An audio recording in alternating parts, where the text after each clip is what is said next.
సృష్టించిన వాడే దేవుడు, నన్ను సృష్టించిన వాడే దేవుడు అంటారే అందరూ. ఏడుండో కనరాడు, తలరాతల ముప్పుందో, చేతికి తల తప్పుందో, కాలే కడుపులా గోసేయినడురా మట్టి బొమ్మలా చూడురా. నిన్ను సృష్టించిన వాడే దేవుడు, నన్ను సృష్టించిన వాడే దేవుడు.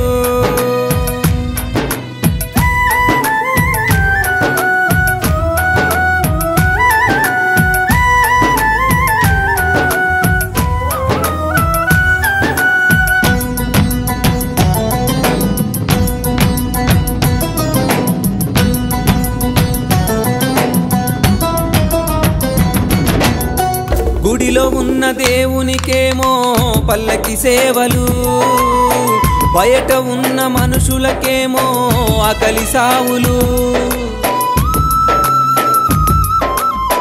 మనుషులంతా ఒకటే అయినా కులము గోత్రము, ఉన్నోడంటూ లేనోడంటూ చిన్న చూపులు. మాయ ప్రపంచంలో తులో మనిషి మునిగిపోయినాడే, మునిగిపోయినాడే. మనిషి నిజము మరిసినాడే, అయ్యో నిజము మరిసినాడే. నిన్ను సృష్టించిన వాడే దేవుడు, నన్ను సృష్టించిన వాడే దేవుడు.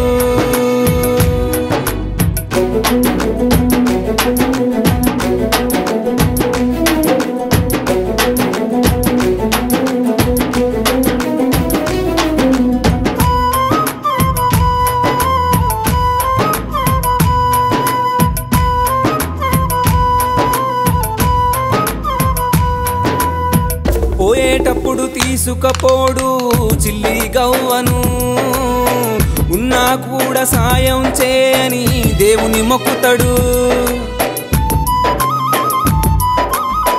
నెత్తి మీద తల నీలాలనే కానుక ఇస్తాడు. కత్తితోని చేసిన తప్పులు పోయాయంటాడు. నీతి సూక్తి ధర్మాలు చెప్పి పాటించేవారు లేరే, పాటించేవారు లేరే.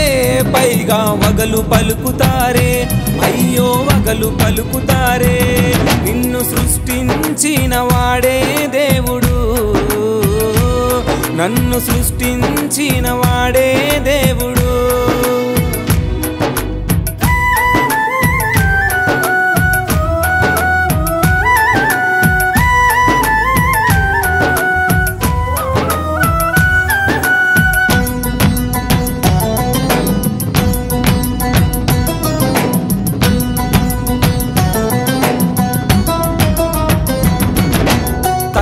తండ్రికి విలువని ఇవ్వని కొడుకులున్నారు, పైసలుంటే స్నేహం చేసే మూర్ఖులున్నారు. ఆస్తి కొరకు విడిపోయే అన్న తమ్ములున్నారు, ప్రేమ కొరకు మరణించే ప్రేమికులు ఉన్నారు.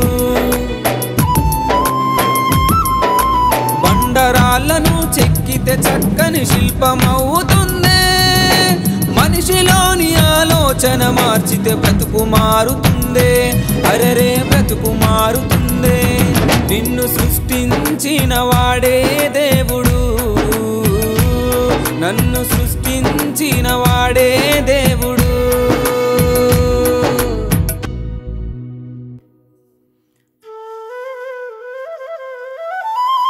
కొన్నిసార్లు ఎవరిని అడిగినా ఇలా అంటారు, నిన్ను సృష్టించినవాడు ఆ భగవంతుడే, నన్ను సృష్టించినవాడు ఆ భగవంతుడే అని. కొందరు ఇలా కూడా అంటారు, ఏ జన్మలో చేసిన పాపం ఈ జన్మలో మనల్ని వెంటాడుతున్నాయి అని. పోనీ వీళ్ళన్నదే నిజమనుకుంటే మనిషికి మనిషికి ఈ భేదాలెందుకు, కులమతాల పిచ్చి ఎందుకు? పోనీ ఆ దేవుడు చెప్పాడా? మనిషి మానవత్వాన్ని మరిచి కనబడని ఆ భగవంతునిపై నిందలు వేయడం ఎందుకు? ఇట్లు మీ బాలు కే అసుర.